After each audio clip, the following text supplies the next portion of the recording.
Yes, it is July 8th, and we're standing on a football field. We're on the field, man. It's a good day. It is a good day. It's actually not like deathly hot out here, so I'm not going to complain that much. Jeff Brohm, a lot to talk about a couple weeks out from the start of fall camp. Eric, just as a general starting point, just what stood out to you about what Jeff Brohm had to say? Well, you know, we're interested in certain things. Obviously, Tyler Shook, we've not seen a lot of. He didn't. Yep.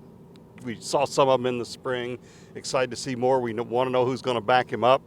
He pretty much said today it's Pierce Clarkson if you ask me today, but they're going to have packages for multiple quarterbacks. Who would have thought we'd seen what we saw last year, so that's good. We know who the good players are on this team. I think they're still looking to fill in some spaces. They should be pretty deep defensively. They should be better offensively. Who are going to be the playmakers? Who are going to be the skill guys?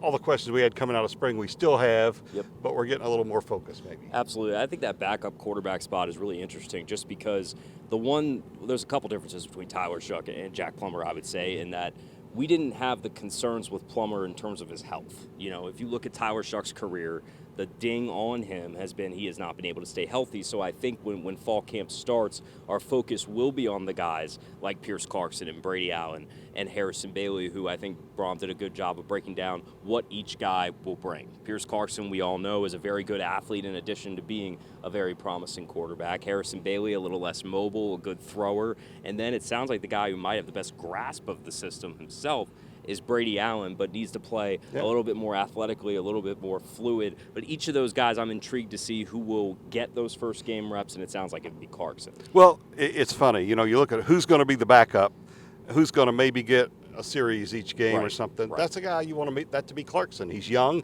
He's a five-star guy. If he's got that ability, you want to give him a chance to grow that. A lot like Brian Brohm did here as a freshman, getting one series a half under Bobby Petrino. But if something were to happen to Tyler Shook and you had to go to a new starter altogether, that's when you start looking at Harrison Bailey or Brady Allen, because those are guys who are older, especially Allen has been in the system now 2 years with Jeff Brohm. So it's an interesting position to watch. Again, what's the running back situation going to be? They lost a ton at running back. That was a surprise to us last year, how good the running game was, and the other surprise was how good the defense was. If those two things again deliver, they're going to have a good team, have a pretty good shot. I think Maurice Turner will be a guy to watch who showed you some flashes last season. On the defensive side of the ball, we spent a lot of time talking about offense.